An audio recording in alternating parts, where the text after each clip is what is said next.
ഈശോയിൽ എൻ്റെ പ്രിയപ്പെട്ട സഹോദരീ സഹോദരന്മാരെ, ഈശോയുടെ വളർത്തുപിതാവായ മാർ യൗസേപ്പിനെ കുറിച്ചാണ് നമ്മൾ ഇന്ന് ചിന്തിക്കുകയും ധ്യാനിക്കുകയും ചെയ്യുക. ചിലപ്പോൾ നമ്മൾ യൗസേപ്പിതാവിൻ്റെ രൂപങ്ങൾ കാണുമ്പോൾ അദ്ദേഹം ഒരു വടി പിടിച്ചിരിക്കുന്നു, അതിന് മുകളിൽ പൂക്കളുണ്ട്. എന്തുകൊണ്ടാണത്? ഇതിനെല്ലാം പിന്നിൽ ചില ഐതിഹ്യങ്ങളും അല്ലെങ്കിൽ പാരമ്പര്യങ്ങളുമുണ്ട്. അതുകൂടി നമ്മൾ മനസ്സിലാക്കുമ്പോൾ യൗസേപ്പിതാവിനെ കുറിച്ച് കൂടുതൽ പഠിക്കുവാനായിട്ട് നമുക്ക് സാധിക്കും. അപ്രമാണിക ഗ്രന്ഥങ്ങൾ അല്ലെങ്കിൽ കാനോനികമായി അംഗീകരിക്കപ്പെടാത്ത ചില പുസ്തകങ്ങളുണ്ട്. ബൈബിളിനെ അനുകരിച്ച്, സുവിശേഷത്തെ അനുകരിച്ച് പിൽക്കാലത്ത് എഴുതപ്പെട്ട ചില പുസ്തകങ്ങളാണത്. ഒരെണ്ണത്തിൻ്റെ പേര് പ്രോട്ടോ എവഞ്ചേലിയം അല്ലെങ്കിൽ ഗോസ്പൽ ഓഫ് ജെയിംസ്, യാക്കോബിൻ്റെ സുവിശേഷം, അല്ലെങ്കിൽ ഗോസ്പൽ ഓഫ് സ്യൂഡോ മാത്യു, അപരനായ മത്തായിയുടെ സുവിശേഷം. ഇങ്ങനെയുള്ള പുസ്തകങ്ങൾ ചിലത് യാഥാർത്ഥ്യമാകാം, ചിലത് മിഥ്യയാകാം. എന്നാൽ ഒരു കാര്യമുണ്ട്, ഈശോയുടെ ജീവിതവുമായി ബന്ധപ്പെടുത്തി സുവിശേഷങ്ങളിൽ പറയപ്പെടാത്ത ചില കാര്യങ്ങൾ കണക്ട് ചെയ്തെടുക്കാനായിട്ട് നമുക്ക് ഇവ സഹായിക്കും. ഇനി ഈ പ്രധാന പുരോഹിതൻ പ്രാർത്ഥിച്ചുകൊണ്ടിരിക്കുകയാണ് മറിയത്തിന് പറ്റിയ യോഗ്യനായ ഒരു പുരുഷനെ കണ്ടെത്തുവാൻ വേണ്ടി. ഈ അവസരത്തിൽ മാലാഖ അദ്ദേഹത്തിന് പ്രത്യക്ഷപ്പെട്ട് പറയുകയാണ്, വിഭാര്യനായ, ഭാര്യമാർ നഷ്ടപ്പെട്ട ആ പ്രദേശത്തെ പുരുഷന്മാരെ എല്ലാം വിളിച്ചു കൂട്ടുക, അവരോട് ഓരോ വടി കൊണ്ടുവരാൻ പറയുക. അങ്ങനെ ആ വടികളെല്ലാം കളക്ട് ചെയ്തിട്ട് ദേവാലയത്തിൻ്റെ വിശുദ്ധ സ്ഥലത്ത് വെച്ച് പ്രാർത്ഥിക്കുക. അപ്പോൾ ഒരു അടയാളം കാണും. ഇത് സംഖ്യയുടെ പുസ്തകം 17-ാം അധ്യായം 16 മുതൽ 26 വരെ വാക്യങ്ങളിൽ പറയുന്ന മറ്റൊരു സംഭവവുമായിട്ട് സാധർമ്യമുള്ളതാണ്. അതായത് ഈജിപ്തിൽ നിന്ന് ഇസ്രായേൽ ജനത്തെ വിമോചിപ്പിച്ച് മരുഭൂമിയിൽ 40 വർഷം ചുറ്റിക്കറങ്ങുന്ന കാലം, വാഗ്ദത്ത ഭൂമിയിൽ പ്രവേശിക്കുന്നതിന് മുമ്പ്, ആ കാലഘട്ടത്തിൽ ദൈവത്തിൻ്റെ നിയോഗപ്രകാരം അഹറോനെ, മോശയുടെ സഹോദരനെ, പ്രധാന പുരോഹിതനായി നിയമിച്ചു.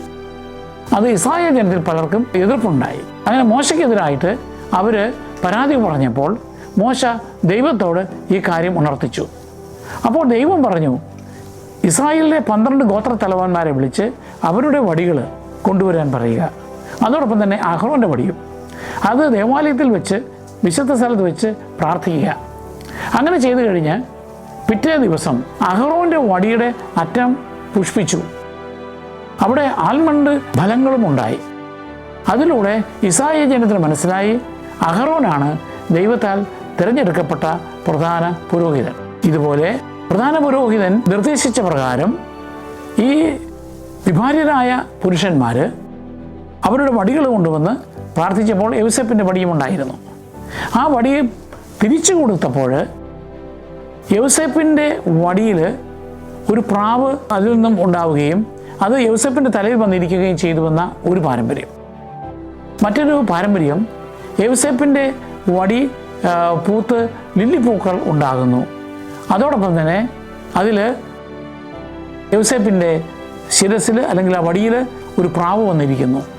അതുകൊണ്ട് അതിലൂടെ ദൈവികമായ വെളിപാടുണ്ടായി, ബുദ്ധിമായി, അതായത് മറിയത്തിൻ്റെ സംരക്ഷകനായി, ഭർത്താവായിട്ടും നിയമപരമായി തിരഞ്ഞെടുക്കപ്പെട്ടിരിക്കുന്നത് ജോസഫാണെന്ന്.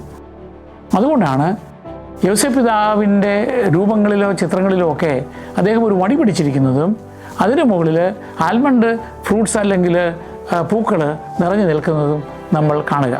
അപ്പോൾ മാതാവ് ഒരു 12-14 വയസ്സ് പ്രായമുള്ളപ്പോൾ യൗസേപ്പുമായിട്ട് വിവാഹ നിശ്ചയം ചെയ്യുന്നു. ഏതാണ്ട് 90 വയസ്സ് പ്രായം ഉള്ളപ്പോൾ 2 കൊല്ലം കഴിഞ്ഞാണ് പിന്നീട് മംഗലവാർത്ത നടക്കുക.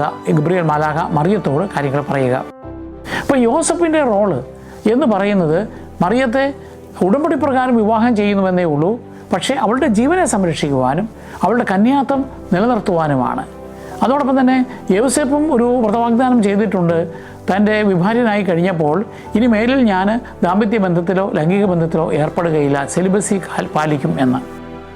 ഇനി മറിയത്തിൻ്റെ സംരക്ഷകനായി തിരഞ്ഞെടുക്കുന്നതോടൊപ്പം തന്നെ ദൈവം യൗസേപ്പിനെ ഈശോയുടെ രക്ഷകൻ്റെ സംരക്ഷകനായി കൂടി, വളർത്തുപിതാവായി കൂടി തിരഞ്ഞെടുക്കുന്നുണ്ട്. യൗസേപ്പ് അപ്പോൾ അറിയുന്നില്ലെങ്കിൽ പോലും. അങ്ങനെ എളിമയോടുകൂടി യൗസേപ്പ് തൻ്റെ ഉത്തരവാദിത്വം ഏറ്റെടുക്കുന്നു. അപ്പോൾ മാതാവിനും യൗസേപ്പിതാവിനും കന്യാത്വത്തിൻ്റെ അല്ലെങ്കിൽ സെലിബസിയുടേതായ വ്രതങ്ങൾ ഉണ്ട്. അതുകൊണ്ട് സന്താനോൽപാദനത്തിന് വേണ്ടിയല്ല, മറിച്ച് ദൈവനിയോഗപ്രകാരം മറിയത്തിൻ്റെ സംരക്ഷണത്തിന് വേണ്ടിയാണ് ജോസഫ് ഈ ഉത്തരവാദിത്വം ഏറ്റെടുക്കുക. 4-ാം നൂറ്റാണ്ടിൽ സെൻറ്റ് ജെറോം രേഖപ്പെടുത്തുന്ന വേറൊരു കാഴ്ചപ്പാടാണ്. അതായത് ഈശോയുടെ സഹോദരനും സഹോദരിയും ഒക്കെ പറയുന്നത് മറിയത്തിൻ്റെ ഏതോ ബന്ധുവായ ആളുകളിൽ നിന്നുള്ള കസിൻസാണ്, ഈശോയുടെ കസിൻസാണ് എന്നുള്ളതാണ്. കാരണം അദ്ദേഹത്തിൻ്റെ പ്രബോധനം അനുസരിച്ച് യൗസേപ്പ് വിവാഹം കഴിച്ചിരുന്നില്ല, മക്കൾ ഉണ്ടായിരുന്നില്ല.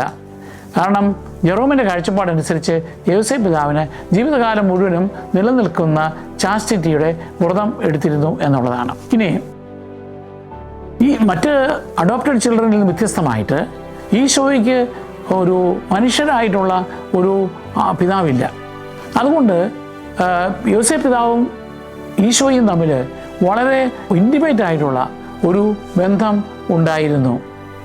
പക്ഷേ ഇങ്ങനെയുള്ള ഈ പാരമ്പര്യങ്ങളിൽ മിത്തുകളിൽ ചരിത്രപരമാണ് എന്ന് സഭ ഔദ്യോഗികമായ നിലപാട് എടുത്തിട്ടില്ല. ഇനി മറിയവും യൗസേപ്പും തമ്മിൽ വിവാഹ നിശ്ചയം ചെയ്തിരുന്നു കഴിയുമ്പോൾ അന്നത്തെ കാലത്ത് അത് നിയമപരമായി ബൈൻഡിംഗ് ആണ്. ഭാര്യ ഭർത്താക്കന്മാരെ പോലെയാണ് അറിയപ്പെടുകയും നിയമപരമായിട്ട് കണക്കാക്കപ്പെടുകയും ചെയ്യുക. എന്നാൽ യോസഫ് മനസ്സിലാക്കുന്നു മറിയം ഗർഭിണിയായിരിക്കുന്നു. അവർ ഒന്നിച്ച് അങ്ങനെ താമസിക്കുക പോലും ചെയ്തിട്ടില്ല. അത് യോസഫിനെ സംബന്ധിച്ചിടത്തോളം നാണക്കേടാവുന്നൊരു കാര്യമാണ്. ഇനി വേറൊരു കാര്യം പറയുക, അതായത് ഒരു കന്യക ഗർഭം ധരിച്ചൊരു പുത്രനെ പ്രസവിക്കും, അവൻ എമ്മാനുവേൽ എന്ന് വിളിക്കപ്പെടും എന്ന് പ്രവാചകൻ മുഴുവൻ രേഖപ്പെടുത്തപ്പെട്ടതിൽ ഒരുപക്ഷെ യോസേപ്പ് വിശ്വസിക്കുന്നു. അതുകൊണ്ട് ഈ കന്യകയാണ് അത് എങ്കിൽ താൻ ആ ദൈവകുമാരൻ്റെ വളർത്തുപിതാവാകുവാനോ ആ കുഞ്ഞിൻ്റെ ആ രക്ഷകൻ്റെ അമ്മയുടെ ഭർത്താവായിരിക്കുവാനോ സംരക്ഷകനായിരിക്കുവാനോ യോഗ്യനല്ല, അത് തനിക്ക് ഭയം തരുന്നു എന്നുള്ള ഒരു നിലപാട് യൗസേപ്പ് എടുത്തിരിക്കാം. അങ്ങനെ യൗസേപ്പ് ഭയത്തോടെ ആശങ്കയോടെ രഹസ്യമായി മറിയത്തെ ഉപേക്ഷിക്കുവാൻ ശ്രമിക്കുന്നു. കാരണം ന്യായാധിപ സംഘത്തിന് മുമ്പാകെ അദ്ദേഹത്തിന് കൊണ്ടുവരാൻ താല്പര്യമില്ല. കാരണം അന്നത്തെ കാലത്ത് ന്യായാധിപ സംഘത്തിന് മുമ്പാകെ കൊണ്ടുവന്ന് സ്ത്രീയെ പഴപ്പിച്ച ആളും ആ സ്ത്രീയും അവർ രണ്ടുപേരെയും കല്ലെറിഞ്ഞു കൊല്ലും. ലോക സമൂഹത്തിന് മുമ്പിൽ അപമാനിതരായിത്തീരും. അങ്ങനെ ആരോപണ വിധേയനാകുന്ന ഒരു പുരുഷൻ മറിയത്തിൻ്റെ സാഹചര്യത്തിലില്ല. പക്ഷേ ഈ ഒരു പരാതി കൊടുത്തു കഴിഞ്ഞാൽ മറിയം അപമാനിതയായിത്തീരും. അപ്പോൾ അതുകൊണ്ട് മറിയത്തെ രഹസ്യത്തിൽ ഉപേക്ഷിക്കുവാൻ തീരുമാനിക്കുന്ന അവസരത്തിലാണ് ദൈവത്തിൻ്റെ മാലാഖ സ്വപ്നത്തിൽ പ്രത്യക്ഷപ്പെട്ട് യൗസേപ്പിനോട് പറയുന്നു. മത്തായിയുടെ സുവിശേഷം 1-ാം അധ്യായം 20 മുതൽ 24 വരെയുള്ള വാക്യങ്ങളിൽ മാലാഖ സ്വപ്നത്തിൽ പ്രത്യക്ഷപ്പെട്ട് പറയുകയാണ്, ദാവീദിൻ്റെ പുത്രനായ യോസഫേ. ഇത് വളരെ പ്രധാനപ്പെട്ടതാണ്. കാരണം ദാവീദിൻ്റെ വംശാവലിയിൽ നിന്നാണ് യോസഫും മറിയവും വന്നിരിക്കുന്നത്. നീ ഇവനെ ഈ മറിയത്തെ നിൻ്റെ ഭർത്താവായി സ്വീകരിക്കുവാൻ ശങ്കിക്കേണ്ട. കാരണം അവൾ ഗർഭം ധരിച്ചിരിക്കുന്നത് പരിശുദ്ധാത്മാവിൻ്റെ പ്രത്യേകമായ അത്ഭുതം വഴിയാണ്. അപ്പോൾ അവിടെ ഈശോയും ദാവീദിൻ്റെ പുത്രൻ എന്നറിയപ്പെടുന്നുണ്ട്. അത് വ്യത്യസ്തമായ ഒരർത്ഥത്തിലാണ്. കാരണം ദാവീദിൻ്റെ വംശത്തിൽ നിന്നാണ് രക്ഷകൻ വരിക എന്ന് ദൈവവും അതുപോലെ തന്നെ ദാവീദ് രാജാവും തമ്മിലുള്ള ഒരു ഉടമ്പടിയിൽ പറയുന്നുണ്ട്. അതായത് സാമുവേലിൻ്റെ പുസ്തകം 2-ാമത്തെ പുസ്തകത്തിൽ 7-ാം അധ്യായം 12 മുതൽ 16 വരെയുള്ള വാക്യങ്ങളിൽ ദാവീദ് രാജാവ് ദൈവത്തിന് വേണ്ടി ആലയം നിർമ്മിക്കുവാനായിട്ട് ദൈവത്തിൻ്റെ സന്നിധിയിൽ ആഗ്രഹം പ്രകടിപ്പിക്കുമ്പോൾ ദാവീദ് രാജാവിൻ്റെ വംശത്തിൽ നിന്ന് വരുന്നവനാണ് ഒരു ദേവാലയം നിർമ്മിക്കുക, എക്കാലവും രാജ്യം ഭരിക്കുന്നവൻ. അതുകൊണ്ട് മിശിഹ വരാനിരിക്കുന്നത് സോളമനിലൂടെ ദേവാലയം നിർമ്മിച്ചെങ്കിലും മറ്റൊരു രക്ഷകൻ വരാനിരിക്കുന്നുവെന്നുള്ള യഹൂദ പാരമ്പര്യമുണ്ട്. അതുകൊണ്ടാണ് യഹൂദന്മാർ ദാവീദിൻ്റെ വംശത്തിൽ വരുന്നവരുടെ വംശാവലി സൂക്ഷിച്ചു വെച്ചിരുന്നത്. അതുകൊണ്ടാണ് ഈശോയുടെ സുവിശേഷം മത്തായിയും ലൂക്കായും രേഖപ്പെടുത്തുമ്പോൾ മത്തായിയുടെ സുവിശേഷം 1-ാം അധ്യായം 1 മുതൽ 17 വരെയുള്ള വാക്യങ്ങളിലും ലൂക്കായുടെ സുവിശേഷം 3-ാം അധ്യായം 23 മുതൽ 38 വരെയുള്ള വാക്യങ്ങളിലും ഈശോയുടെ മാതാവിൻ്റെ വംശാവലി രേഖപ്പെടുത്തുന്നുണ്ട്. അപ്പോൾ അങ്ങനെ യോസഫും മറിയവും ഒരേ വംശാവലിയിൽ പെടുന്നവരാണ്, ദാവീദിൻ്റെ വംശാവലിയിൽ പെടുന്നവരാണ്. അങ്ങനെ മാലാഖ പറയുന്നു, നീ മറിയത്തെ ഭാര്യയായി സ്വീകരിക്കുവാൻ നീ ശങ്കിക്കേണ്ട എന്ന് പറയുമ്പോൾ യോസേപ്പ് ഉടനെ തന്നെ അവിടെ ഡ്രീമാണ് അല്ലെങ്കിൽ സ്വപ്നമാണ്, അവിടെ ചോദ്യം ചെയ്യാൻ പറ്റത്തില്ല. എങ്കിലും അതൊരു സ്വപ്നമായി തള്ളിക്കളയാതെ അതൊരു വിശേഷാലുള്ള സ്വപ്നമായി കണ്ട് ദൈവനിയോഗമായി കണ്ട് അദ്ദേഹം അനുസരിക്കുകയാണ്. ഒരുപക്ഷെ മറിയത്തെ തഴഞ്ഞിരുന്നുവെങ്കിൽ യോസേപ്പിൻ്റെ ഒരു വലിയ വിളി അദ്ദേഹത്തിന് നഷ്ടപ്പെടുമായിരുന്നു. യോസേപ്പിനെ പറ്റി പറയുക, അദ്ദേഹം സംസാരിക്കുന്നുണ്ടെങ്കിലും അദ്ദേഹം സംസാരിച്ചതായിട്ടൊന്നും സുവിശേഷങ്ങളിൽ രേഖപ്പെടുത്തുന്നില്ല. പക്ഷേ അദ്ദേഹം വളരെ അനുസരണയുള്ളവനാണ്, വിധേയത്വമുള്ളവനാണ്. അദ്ദേഹം ആ വിവാഹം കർമ്മം പൂർത്തിയാക്കുന്നു. മാലാഖ നിർദ്ദേശിച്ചതനുസരിച്ച് ഈശോ എന്ന പേര് ആ ശിശുവിന് നൽകുന്നു. അതുവഴിയായി ആ ശിശുവിനെ നിയമപരമായി തൻ്റെ ദത്തുപുത്രനായി എടുക്കുന്നു. ഒരു ഭർത്താവ് എന്ന നിലയിൽ മറിയത്തോടുള്ള എല്ലാ നിയമപരമായ സാമൂഹികമായ ഉത്തരവാദിത്തങ്ങൾ നിർവഹിക്കുകയും ചെയ്യുന്നു. സിവിൽ നിയമപ്രകാരം അഗസ്റ്റസ് സീസർ എന്ന് പറയുന്ന ചക്രവർത്തിയുടെ കൽപ്പന പ്രകാരം ഗർഭിണിയായ മറിയത്തെയും കൂട്ടിക്കൊണ്ട് ക്ലേശകരമായ യാത്ര ചെയ്ത് നസ്രത്തിൽ നിന്ന് മലമ്പ്രദേശങ്ങളിലൂടെയൊക്കെ യാത്ര ചെയ്ത് ബെത്ലഹേം വരെ പോകുന്നു. അവിടെ ചെന്ന് അവർക്ക് അഭയം തേടുവാൻ വേണ്ടിയിട്ട്, മറിയത്തിന് പ്രസംഗിക്കുവാൻ വേണ്ടിയിട്ട് സത്രത്തിലും വീടുകളിലുമൊക്കെ അന്വേഷണം നടത്തുന്നു. പക്ഷേ അതൊന്നും സംഭവിക്കുന്നില്ല. അതിന് മറിയത്തെ വേണ്ട രീതിയിലെല്ലാം യോസേപ്പ് സഹായിക്കുകയാണ്. പിന്നീട് നിയമപരമായ എല്ലാ കാര്യങ്ങളും നിർവഹിക്കുന്നുണ്ട്. ആ ശിശുവിൻ്റെ 8-ാം ദിവസത്തെ പരിച്ഛേദനം, 40-ാം ദിവസം ദേവാലയത്തിലെ സമർപ്പിക്കൽ, മറിയത്തിൻ്റെ ശുദ്ധീകരണ കർമ്മം നിർവഹിക്കൽ, അതുപോലെ തന്നെ നിയമപ്രകാരം ചെയ്യേണ്ട എല്ലാ കടമകളും ഉത്തരവാദിത്വം നിർവഹിക്കുന്നു. ഈജിപ്തിലേക്ക് കൊണ്ടുപോകേണ്ടി വരുന്നു. തിരിച്ചു വന്ന് നസ്രത്തിൽ വന്ന് അവർക്ക് വേണ്ടി ജോലി ചെയ്യുന്നു. ഇനി യോസേപ്പിനുണ്ടാകുന്ന സ്വപ്നങ്ങൾ 4 രേഖപ്പെടുത്തുന്നുണ്ട്. ആ സ്വപ്നങ്ങൾക്കനുസരിച്ച് യോസേപ്പ് എല്ലാം അനുസരിക്കുകയാണ്. ഒന്നാമത്തേത്, മറിയത്തെ ഭർത്താവായി സ്വീകരിക്കാൻ പറയുമ്പോൾ അത് സ്വീകരിക്കുന്നു. ഈ ശിശുവിനെയും കൊണ്ട് ഹെറോദോസ് രാജാവിൻ്റെ കൽപ്പന പ്രകാരം ശിശു വധിക്കപ്പെടാൻ സാധ്യതയുള്ളത് കൊണ്ട് അവനെയും കൊണ്ട് ഈജിപ്തിലേക്ക് പോകാൻ പറയുമ്പോൾ ഉടനെ മറിയത്തെയും ശിശുവിനെയും കൂട്ടിക്കൊണ്ട് യോസേപ്പ് ഈജിപ്തിലേക്ക് പലായനം ചെയ്യുന്നു. അവിടെ വെച്ച് അടുത്ത സ്വപ്നമുണ്ടാകുമ്പോൾ ആ ജെറുസലേമിൽ ഈജിപ്തിൽ നിന്ന് അവർ യൂദയായിലേക്ക് യാത്ര പുറപ്പെടുന്നു. പിന്നീടുണ്ടായ സ്വപ്നത്തിലൂടെ അർക്കലാവൂസ് എന്ന് പറയുന്ന ഹെറോദോസിൻ്റെ മകൻ ഈ ശിശുവിൻ്റെ ജീവൻ അപകടപ്പെടുത്തുമെന്ന് ബോധ്യമായപ്പോൾ അതിന് പകരം നസ്രത്തിലേക്ക് പോകുന്നു. അങ്ങനെ എല്ലാ രീതിയിലും അനുസരിക്കുകയാണ്. പിന്നീട് 12-ാമത്തെ വയസ്സിൽ ഈശോയെ കാണാതെ പോകുന്നുണ്ട്. യോസേപ്പും മറിയവും കൂടി പോയി അവസാനം 3-ാം ദിവസം കണ്ടെത്തുമ്പോൾ യോസേപ്പ് വീണ്ടും ബഹുമാനത്തോടുകൂടി ഈശോയോട് ഒന്നും ചോദിക്കുന്നില്ല. അതിന് പകരം ചോദ്യങ്ങൾ നടത്തുന്നത് മാതാവാണ്. മാതാവ് ചോദിക്കുന്നുണ്ട്, മകനെ, നീ എന്താ ഞങ്ങളോട് ഇങ്ങനെ ചെയ്തത്? നിൻ്റെ പിതാവും ഞാനും നിന്നെ വളരെ വിഷമത്തോടുകൂടി അന്വേഷിക്കുകയായിരുന്നില്ലേ എന്ന് ലൂക്കായുടെ സുവിശേഷം 2-ാമത്തെ അധ്യായത്തിൽ 48-ാമത്തെ വാക്യത്തിൽ പറയുന്നുണ്ട്. ഇവിടെ മാതാവ് യോസേപ്പിനെ ഈശോയുടെ പിതാവായിട്ടാണ് ഈശോയോട് സംസാരിക്കുമ്പോൾ ഉപയോഗിക്കുക. ഈശോയാകട്ടെ മാതാപിതാക്കന്മാരോടുകൂടി ചെന്ന് നസ്രത്തിൽ ചെന്ന് അവർക്ക് വിധേയമായി ജീവിച്ചു എന്നാണ് പറയുക. അങ്ങനെ യോസേപ്പിനെ ഈശോയും ബഹുമാനത്തോടുകൂടി അനുസരിച്ച് ജീവിക്കുന്നു. ഇനി യോസേപ്പിൻ്റെ മരണത്തെക്കുറിച്ച് പറയുന്നുണ്ട്. യോസേപ്പിൻ്റെ മരണം ഈശോയുടെ പരസ്യ ജീവിതകാലത്തിന് മുമ്പ് നടന്നു. കാരണം കാനായിലെ വിവാഹ വിരുന്നിൽ യോസേപ്പിനെ കാണുന്നില്ല. അതുപോലെ തന്നെ ഈശോയുടെ പരസ്യ ജീവിതകാലത്തൊരിടത്തും യോസേപ്പ് പിതാവ് പ്രത്യക്ഷപ്പെടുന്നില്ല. അതുപോലെ തന്നെ ഈശോയെ കുരിശിൽ കിടക്കുമ്പോൾ അപ്പസ്തോലനായ യോഹന്നാനെയാണ് മറിയത്തിൻ്റെ സംരക്ഷണം ഏൽപ്പിക്കുക. യോസേപ്പ് ജീവിച്ചിരിപ്പുണ്ടെങ്കിൽ അല്ലെങ്കിൽ മറ്റ് സഹോദരങ്ങളുണ്ടെങ്കിൽ അവരെ ഏൽപ്പിക്കുമായിരുന്നു. The history of Joseph the carpenter, അതായത് തച്ചനായ യോസേപ്പിൻ്റെ ചരിത്രം എന്ന് പറയുന്ന ഏതാണ്ട് 4-ാം നൂറ്റാണ്ടിൽ അല്ലെങ്കിൽ 5-ാം നൂറ്റാണ്ടിൽ എഴുതപ്പെട്ട ഒരു അപ്രാമാണിക ഗ്രന്ഥത്തിൽ യോസേപ്പിൻ്റെ മരണത്തെക്കുറിച്ച് പറയുന്നത് അദ്ദേഹം 111-ാമത്തെ വയസ്സിൽ ഈശോയുടെയും മറിയത്തിൻ്റെയും സാന്നിധ്യത്തിൽ മരിച്ചുവെന്നാണ്. അപ്പോൾ ഈശോയ്ക്ക് ഏതാണ്ട് 20 വയസ്സ് പ്രായമായി കാണും. അതുകൊണ്ട് യോസേപ്പിന് ഒരു ഭാഗ്യപ്പെട്ട മരണമാണ്. അതുകൊണ്ടാണ് നമ്മളും ഒരു ഭാഗ്യപ്പെട്ട മരണത്തിനായി യോസേപ്പിൻ്റെ മാധ്യസ്ഥം തേടുക. മരണാസന്നരായ ആളുകൾക്ക് ഈശോ, മറിയം, യോസേപ്പെ എൻ്റെ മേൽ കരുണയായിരിക്കണമേ, എനിക്ക് കൂട്ടായിരിക്കണമേ എന്ന് നമ്മൾ ചൊല്ലിക്കൊടുക്കുക. ഇനി യോസേപ്പിനെ കുറിച്ച് ചില പരാമർശനങ്ങളൊക്കെ ആ കാലഘട്ടത്തിൽ ഈശോയുടെ പരസ്യ ജീവിതകാലത്ത് തന്നെ ആളുകൾ പരാമർശിക്കുന്നത് കൊണ്ട് ഈ ആളുകൾക്ക് യോസേപ്പിനെ പറ്റിയുള്ള ഓർമ്മകളുണ്ട് എന്നുള്ളത് വ്യക്തമാണ്. മത്തായിയുടെ സുവിശേഷം 13-ാമത്തെ അധ്യായം 55-ാമത്തെ വാക്യത്തിൽ നമ്മൾ കാണുന്നുണ്ട്, നസ്രത്തിലെ ആളുകൾ ചോദിക്കുന്നുണ്ട്, ഇവൻ ആ തച്ചൻ്റെ മകനല്ലേ, അവൻ്റെ അമ്മയല്ലേ മറിയം എന്ന് ചോദിക്കുന്നുണ്ട്. അപ്പോൾ യോസേപ്പ് ഒരു തച്ചനായിരുന്നുവെന്നും അതിലൂടെ വ്യക്തമാകുന്നുണ്ട്. ഇനി യോഹന്നാന്റെ സുവിശേഷം 1-ാമത്തെ അധ്യായം 45-ാമത്തെ വാക്യത്തിൽ ഫിലിപ്പോസ് നത്താനിയേലിനോട് പറയുന്നുണ്ട്, ഞങ്ങൾ മോശയിൽ രേഖപ്പെടുത്തിയിരിക്കുന്ന പ്രകാരം നസ്രായനായ ഈശോയെ കണ്ടു, ജോസഫിൻ്റെ മകനായ ജോസഫിനെ എന്നാണ് വിശേഷിപ്പിക്കുക. യോഹന്നാന്റെ സുവിശേഷം 6-ാം അധ്യായം 42-ാമത്തെ വാക്യത്തിൽ ചില സംശയാലുക്കൾ ചോദിക്കുന്നുണ്ട്, ഇത് യേശു അല്ലേ, യോസേപ്പിൻ്റെ മകനല്ലേ, അവൻ്റെ അപ്പനും അമ്മയും നമ്മൾ അറിയുന്നവരല്ലേ, പിന്നെ എങ്ങനെയാണ് അവൻ്റെ സ്വർഗത്തിൽ നിന്ന് വന്നു എന്ന് അവന് പറയുവാൻ സാധിക്കുന്നത്?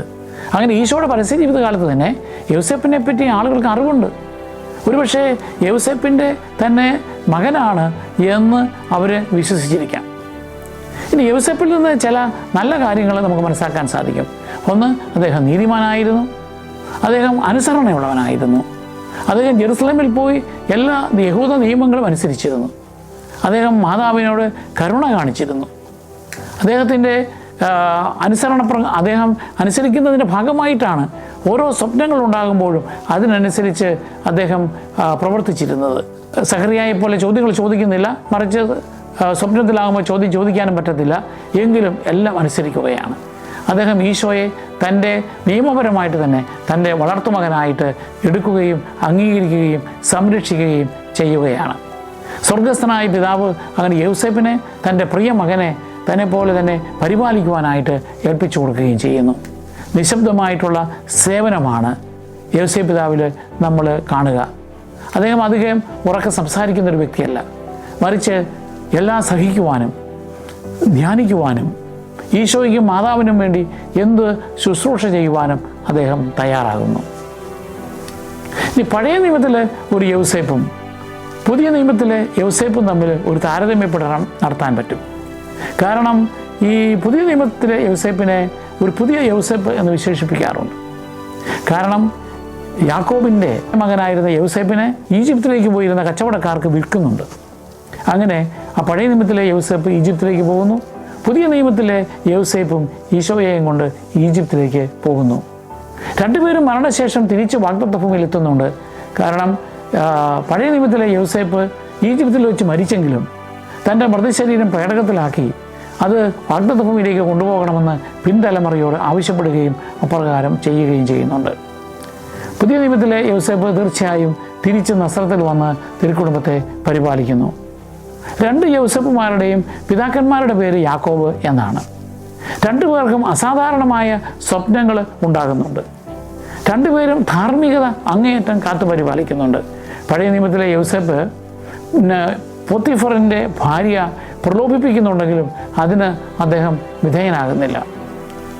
പഴയ നിയമത്തിലെ യൗസേപ്പ് തൻ്റെ സഹോദരങ്ങളോട് കരുണ കാണിക്കുന്നുണ്ട്. അവർ വളരെ വിധേയത്തോടു കൂടി വന്ന് അദ്ദേഹത്തെ വണങ്ങുമ്പോഴും ഇതാ ദൈവം തൻ്റെ പരിപാലനയിൽ നമ്മളെ രക്ഷിക്കുവാൻ വേണ്ടി എന്നെ മുൻകൂറായി അയച്ചതാണ് എന്ന് പറഞ്ഞ അദ്ദേഹം വളരെ കരുണ അവരോട് കാണിക്കുകയാണ്. അതുപോലെ തന്നെയാണ് പുതിയ നിയമത്തിലെ യൗസേപ്പും മാതാവിനോട് കാണിക്കുന്നത്. രണ്ട് യൗസേപ്പുമാരും പഴയ നിയമത്തിലെ യൗസേപ്പ് പോതെ പുതിയ നിയമത്തിലെ യൗസേപ്പ് പോതെ വളരെ സഹനങ്ങളിലൂടെ കടന്നു പോകുന്നുണ്ട്. പക്ഷേ രണ്ടുപേരും ദൈവം ഉയർത്തി. പഴയ നിയമത്തിലെ യൗസേപ്പിനെ ഫറവോ രാജാവിൻ്റെ തൊട്ടടുത്ത പ്രധാനമന്ത്രിയായിട്ട് യൗസേപ്പ് പിതാവിനെ മരണശേഷം സ്വർഗത്തിലെ ഉന്നതമായ സ്ഥാനത്തേക്കും ഉയർത്തുന്നുണ്ട്. പഴയ നിയമത്തിലെ യൗസേപ്പ് ഈജിപ്തിലെയും സമീപ പ്രദേശങ്ങളിലെയുമുള്ള ജനങ്ങളെ സംരക്ഷിക്കുവാൻ വേണ്ടി ഗോതമ്പ് മണികൾ ശേഖരിച്ച് സൂക്ഷിക്കുന്നുണ്ട് 7 വർഷക്കാലം. പുതിയ നിയമത്തിലെ യൗസേപ്പാകട്ടെ സ്വർഗത്തിൽ നിന്നും ഇറങ്ങി വന്ന അപ്പമാകുന്ന ഈശോയെ സംരക്ഷിക്കുന്നതായി നാം കാണുകയാണ്. ഇനി യൗസേപ്പിനെ സഭയുടെ സംരക്ഷകനായിട്ട് സഭ കണക്കാക്കുകയാണ്. നമുക്ക് വേണ്ടി യൗസേപ്പ് മധ്യസ്ഥം വഹിക്കുന്നു. ഉൽപ്പത്തി പുസ്തകത്തിൻ്റെ 41-ാം അധ്യായം 55-ാമത്തെ വാക്യത്തിൽ ഈജിപ്തിലെ ജനങ്ങൾ ഫറവോയെ സമീപിച്ച് തങ്ങളുടെ പട്ടിണി അറിയിക്കുമ്പോൾ ഫറവോ രാജാവ് ആ ജനത്തോട് പറയുന്നത് നിങ്ങൾ ജോസഫിൻ്റെ അടുക്കൽ പോവുക എന്നുള്ളതാണ്. അതുപോലെ തന്നെ സഭയും നമ്മളോട് പറയുന്നത് ഗോ ടു ജോസഫ്. നമുക്ക് സഹായം നേടി വരുമ്പോൾ, കുടുംബത്തിൽ പ്രശ്നങ്ങൾ ഉണ്ടാകുമ്പോൾ മധ്യസ്ഥം തേടുവാൻ നമുക്ക് ജോസഫിൻ്റെ അടുക്കിലേക്ക് പോകാം. സംശയ രോഗികളായ ആളുകളുണ്ട്. ജോസഫ് അതിനെ എങ്ങനെ അതിജീവിച്ചു എന്ന് നമുക്ക് മനസ്സിലാക്കുവാൻ സാധിക്കും. അപ്പോൾ അതുകൊണ്ട് വിശ്വാസ്യതയുടെയും ചാസ്റ്റിറ്റിയുടെയും അല്ലെങ്കിൽ ചാരിത്രത്തിൻ്റെയും വിധേയത്വത്തിൻ്റെയും മറ്റുള്ളവരുള്ള പരിഗണനയുടെയും ഒക്കെ ഉദാത്തമായ മാതൃകയാണ് ജോസഫ്. അതുകൊണ്ട് യൗസേപ്പിൽ നിന്ന് നമുക്ക് പല കാര്യങ്ങളും പഠിക്കാം. യൗസേപ്പ് വിശ്വാസമുള്ളവൻ, ദൈവത്തിൽ ആശ്രയം വെച്ചവൻ, ദൈവത്തിൻ്റെ കൽപ്പനകളെ പാലിക്കുന്നവൻ, ദൈവം നൽകുന്ന സന്ദേശങ്ങൾക്കനുസരിച്ച് പ്രവർത്തിക്കുന്നവൻ, എളിമയുള്ളവൻ, നിസ്വാർത്ഥനായ വ്യക്തി, കുടുംബത്തെ സ്നേഹിച്ചവൻ, സേവിച്ചവൻ, ഹൃദയ ശുദ്ധി ഉള്ളവൻ, തൻ്റെ തൊഴിലിനോട് ആത്മാർത്ഥത പുലർത്തിയവൻ. നമുക്കറിയാം 1955 12-ാം പിയൂസ് മാർപ്പാപ്പ മെയ് ദിനം തൊഴിലാളി മധ്യസ്ഥനായ യോസേപ്പിൻ്റെ തിരുനാളായിട്ട് കൂടി പ്രഖ്യാപിക്കുകയും നമ്മളിന്ന് ആ തിരുനാൾ ആചരിക്കുകയും ചെയ്യുന്നു. കാരണം തൊഴിൽ എന്തായാലും അത് എത്ര താഴ്ന്ന നിലവാരത്തിലുള്ള ജോലിയാണെങ്കിലും അതിന് മഹത്വമുണ്ട് എന്ന് ജോസഫിൻ്റെ അനുഭവത്തിലൂടെ നമ്മളെ പഠിപ്പിക്കുകയാണ്. പ്രതിസന്ധി ഘട്ടങ്ങളിൽ മരണാസന്നരാകുമ്പോഴുമൊക്കെ നമുക്ക് യോസേപ്പിൻ്റെ മധ്യസ്ഥം തേടുവാൻ സാധിക്കും. അദ്ദേഹം ഒരുപാട് കോലാഹലം ഉണ്ടാക്കുകയല്ല, മറിച്ച് ധ്യാനിക്കുന്ന, പ്രാർത്ഥിക്കുന്ന, ദൈവത്തിൽ ശരണം വയ്ക്കുന്നയാൾ, ശുശ്രൂഷയിലൂടെ, സേവനത്തിലൂടെ നേതൃത്വം എന്താണെന്ന് പ്രകടിപ്പിക്കുന്നയാൾ, ശുശ്രൂഷിക്കപ്പെടുവാനല്ല ശുശ്രൂഷിക്കുവാനും അനേക മോചന ദ്രവ്യമായി സമർപ്പിക്കുവാനുമായിട്ട് വന്ന ഈശോയെപ്പോലെ ആ ശുശ്രൂഷകനായി അദ്ദേഹം മാറി. അതുകൊണ്ട് ഈശോയോടും മറിയത്തോടും യോസേപ്പിനോടും ചേർന്നുകൊണ്ട് നമ്മുടെ ജീവിതത്തെ വിശുദ്ധമാക്കുവാനായിട്ട് നമുക്ക് ശ്രമിക്കാം. യോസേപ്പ് പിതാവിൻ്റെ ചിത്രങ്ങളിലും അതുപോലെ തന്നെ സ്റ്റാച്യൂസിൽ, പ്രതിമകളിലുമൊക്കെ ചില പ്രതീകങ്ങളുണ്ട്. ഒന്ന്, അദ്ദേഹം ലില്ലിപ്പൂക്കൾ പിടിക്കുന്നു. അത് അദ്ദേഹത്തിൻ്റെ ചാരിത്രത്തിൻ്റെയും ജീവിത വിശുദ്ധിയുടെയും പ്രതീകമാണ്. മറ്റൊന്ന്, അദ്ദേഹത്തിൻ്റെ അംശവടിയുടെ ദണ്ടിൻ്റെ മുകളിൽ ആൽമണ്ട് ഫ്രൂട്ട്സ് അല്ലെങ്കിൽ ചില ലില്ലിപ്പൂക്കൾ കാണും. അത് ആ പഴയ പാരമ്പര്യമനുസരിച്ച് മറിയത്തിൻ്റെ ഭർത്താവായി എങ്ങനെ തിരഞ്ഞെടുക്കപ്പെട്ടു എന്ന് സൂചിപ്പിക്കുന്നു. യോസേപ്പ് പിതാവ് ചിലപ്പോൾ ഈ കാർപ്പൻറ്റേഴ്സ് ഉപയോഗിക്കുന്ന ടൂൾസ്, അതിൻ്റെ വാള് അല്ലെങ്കിൽ ചുറ്റിക അല്ലെങ്കിൽ അളക്കുന്ന അളവുകോലുകൾ, ഇതൊക്കെ പിടിച്ചുകൊണ്ട് നിൽക്കുന്നതായിട്ട് അദ്ദേഹത്തിൻ്റെ വർക്ക്ഷോപ്പിൽ പണിയുന്നതായിട്ടൊക്കെ കാണാം. അപ്പോൾ തന്നെ യോസേപ്പിനോടൊത്ത് ഈശോയെയും കാണിക്കുന്നുണ്ട്. ഈശോയെ എടുത്തുകൊണ്ടിരിക്കുന്ന യോസേപ്പ്, അതുപോലെ തന്നെ ഈശോ വളരെ സ്നേഹത്തോടുകൂടി പരിലാളിക്കുന്ന ആ കുടുംബത്തിൻ്റെ ചിത്രം, അദ്ദേഹത്തിൻ്റെ പണിശാലയിൽ ഈശോയുടെ ചിത്രം ഒക്കെ നമ്മൾ കാണുന്നുണ്ട്. യോസേപ്പിനെ ചിലർ ചെറുപ്പക്കാരനായിട്ടും ചിലർ വാർദ്ധക്യത്തിലുള്ളവനായിട്ടും കാണിക്കുന്നുണ്ട്. ചെറുപ്പക്കാരനായിട്ട് കാണിക്കുന്നത് യോസേപ്പ് പിതാവ് എക്കാലവും ചാസ്റ്റിറ്റി പാലിച്ചിരുന്ന ആളാണെന്ന് കാണിക്കാൻ വേണ്ടിയാണ്. എന്നാൽ യോസേപ്പിനെ വീക്ഷയും തലമുടിയും ഒക്കെ നരച്ചതായിട്ട് കാണിക്കുന്നത് അദ്ദേഹം പ്രായം ചെന്ന ശേഷമാണ് മറിയത്തെ വിവാഹം കഴിച്ചത് എന്നത് സൂചിപ്പിക്കാൻ വേണ്ടിയാണ്. യോസേപ്പ് മാതാവുമായിട്ട് ഉണ്ണീശോയുമായിട്ട് ഈജിപ്തിലേക്ക് പലായനം ചെയ്യുന്നതിൻ്റെ ചിത്രങ്ങൾ നമ്മൾ കാണുന്നുണ്ട്. എവിടെയും ആ യോസേപ്പ് മറിയത്തിനോട് ചേർന്ന് എന്നാൽ മറിയത്തിൻ്റെ പിന്നിലാണ് പ്രവർത്തിക്കുന്നതായി നാം കാണുക. നമുക്ക് കുടുംബജീവിതക്കാർക്ക് പഠിക്കാവുന്ന പല കാര്യങ്ങളും യോസേപ്പിൻ്റെ ജീവിതത്തിൽ നമുക്ക് കാണുവാൻ പറ്റും. യോസേപ്പിനെ പിതാവായ ദൈവം മറിയത്തിൻ്റെ സംരക്ഷകനാക്കിയതുപോലെ, ഈശോയുടെ പിതാവാക്കിയതുപോലെ നമ്മളെയും ജീവിത പങ്കാളിയെയും മക്കളെയും നമ്മളെ ആശ്രയിച്ച് കുടുംബത്തിൽ കഴിയുന്നവർ, നമ്മളുടെ ഇടവകയിലുള്ളവർ, നമ്മളുടെ ജോലി സ്ഥലത്തുള്ളവർ, സമൂഹത്തിലെ നമ്മുടെ സഹായം ആഗ്രഹിക്കുന്നവരെയൊക്കെ സംരക്ഷണം നമ്മളെ ഏൽപ്പിക്കുന്നുണ്ട്. അത് ഉത്തരവാദിത്വത്തോടെ നിർവഹിക്കുവാൻ നമുക്ക് സാധിക്കണം. നമ്മൾ ധാർമ്മികത പാലിക്കുവാനായിട്ട് നമുക്ക് സാധിക്കണം. ദൈവത്തിൻ്റെ നിയോഗം എന്താണ് എന്നുള്ളത് നമുക്ക് തിരിച്ചറിയുവാൻ സാധിക്കണം. ആ കുടുംബത്തിന് വേണ്ടി ത്യാഗം സഹിക്കുവാൻ ഒരു അനുകൂലമായ മനോഭാവത്തോടുകൂടി, സംശയാലുക്കളാകാതെ അവരിൽ വിശ്വാസമർപ്പിച്ചുകൊണ്ട് അല്ലെങ്കിൽ ക്ഷമയോടുകൂടി കാത്തിരുന്നുകൊണ്ട് ദൈവത്തിൻ്റെ ഹിതം കണ്ടെത്തുവാനായിട്ട് നമുക്ക് സാധിക്കണം. പരസ്പരം ബഹുമാനിക്കാൻ, യോസേപ്പും മറിയവും പരസ്പരം ബഹുമാനിച്ചതുപോലെ ബഹുമാനിക്കുവാൻ ഇവിടെ പഠിക്കണം.